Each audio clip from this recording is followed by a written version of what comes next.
திருப்பாவை 20ஆம் பாசுரம்.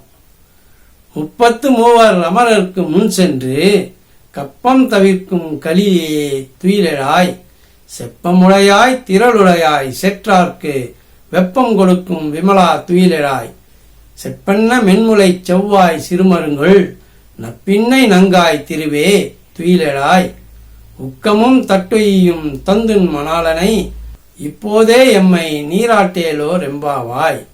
இனி இப்பாசுரத்தின் விளக்கத்தினை நாம் பார்ப்போம். கண்ணன் விழிக்காத நிலையை கண்டு அவனை புகழும் நோக்கில் அவனுடைய பல்வேறு வீரதீர செயல்களை விளங்க சொல்லி துயில் எழுப்ப முனைகிறார்கள். 33 பேரை முக்கியமானவர்களாக உடைய தேவர்களுக்கு முன்னாலே சென்று படை நடத்தி பகைவர்களிடையே தன்னுடைய வீரத்தை விளங்க காட்டி தேவர்களின் நடுக்கத்தை தீர்த்து வைத்த பெருமிதமும் மிடுக்கும் வாய்ந்த அண்ணலே என்று முற்பட கிளத்துகிறார்கள். இவ்வாறு அவன் வீரத்தை சொல்லி துயில் உணருமாறு வேண்டிக் கொள்கிறார்கள். அவன் எழுந்தபாடாக தெரியவில்லை. எனவே மேலும் அவனை புகழத் தொடங்குகிறார்கள். நேர்மை உடையவனே என்று அடுத்து பாராட்டினார்கள். அதன் மேலும் திறமை உடையவனே என்று புகழ்ந்தார்கள். பகைவர்களுக்கு அச்சத்தை விளைவிக்கின்ற குற்றமற்ற கோமானே என்று சொல்லி துயில் எழுப்ப முனைந்தார்கள். இவ்வளவு புகழ்ந்து பேசியும் கண்ணனின் கருணை கண்கள் திறக்கவில்லை.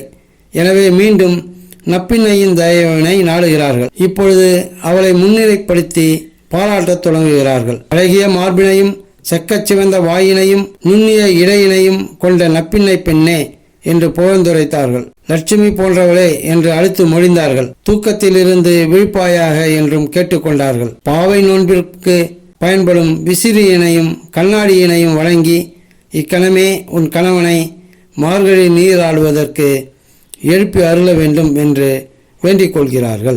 உக்கமும் தட்டொலியும் ஆகிய விசிறியையும் கண்ணாடியையும் ஏன் கேட்கிறார்கள்? விசிறினால் காற்று வரும், வீசுபவனுக்கு மட்டுமல்ல அருகில் உள்ளவனுக்கும் சேர்த்து.